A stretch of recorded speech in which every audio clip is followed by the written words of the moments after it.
I'm a 24-year-old guy and my best friend, who I will call Chad, is 1 year older than me.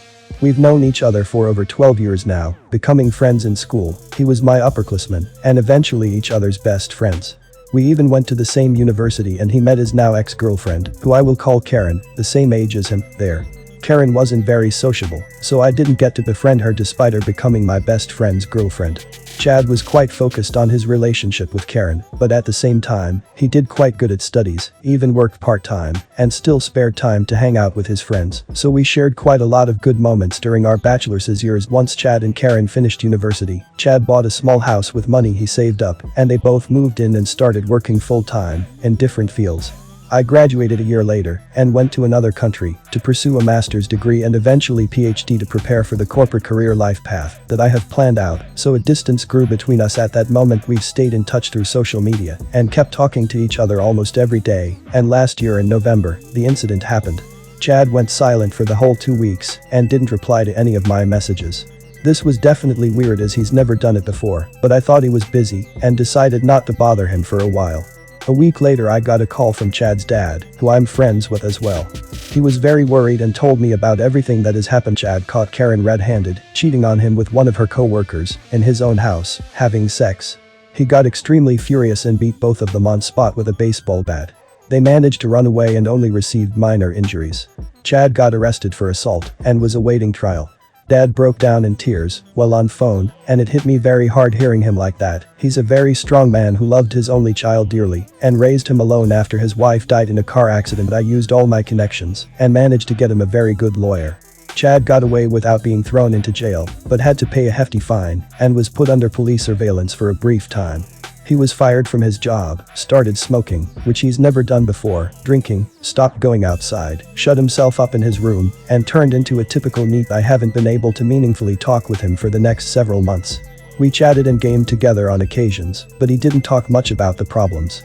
I went along with it as he definitely needed an escape. Fast forward 7 months, I'm stuck in the country I study, and even during the break his flights are suspended due to virus. Chad gradually opened up at that time and talked about the problems more and more. He quit smoking and drinking, moved to a new city, got a new job, and started living on his own. He also sounded more cheerful whenever we called, and everything seemed good that until last month, he started talking about things he's never had any interest in before. He mentioned the MGTOW movement and how he plans to live as they preach, how women are liars, calling them females, generalizing all of them, and even telling me to be careful with women as I've never been interested in dating before. He told me to use and throw them away because they'll do it to you anyways, so you must beat them to it. In past, he always talked about finding one true love and then building a family, but now he completely changed his tune.